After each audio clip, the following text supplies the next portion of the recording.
Ya Əmirəl-Müminin, Rum alimlərindən ərəbcəyə bu tərcüməsini sizin üçün hazırlamışıq.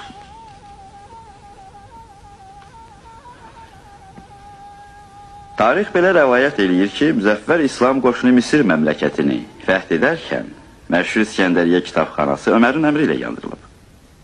Xəlifə Ömər ərz edib ki, kitabların xeyri yoxdur, əgər orada yazılanlar Quranda varsa.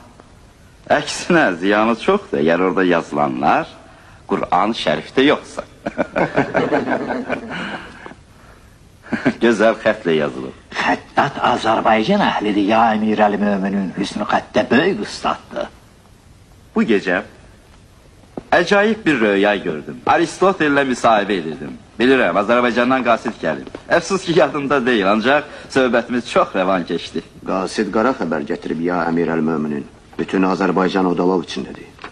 Bəzəyin dağlarında Babək Xürrəmid adlı bir kafir üsyan qaldırıb. Zənnimcə Aristotel haqlıdır. İnsan zəkası hər şeydən üstündür. Çünki yalnız zəkalı insan dərk etməyə qadirdir Allah kəlamını. Ya Əmirəl-Müminin, qardaşım Məmun, bu aşağının qiyamıdır yuxarı üstünə. O məlunun təlimi budur ki, gərək bütün insanlar hüquqca bərabər olsun. Göy və yer əbədidir. Bu qurğunun nə əzəli var, nə də sonu. Əbədi bir sonsuzluq. Aristotel belə hökm edir. Lakin Sakrat deyir ki, biz yalnız onu bilirik ki, heç nə bilmirik. O tanrı düşməni zorla varlığın ətəyini kəsib, yoxsulun cırcındırına yamaq vurur və iddia edir ki, nəinki bu dünyanın bütün nemətləri, qadınlar da kişilər arasında bərabər bölünməlidir.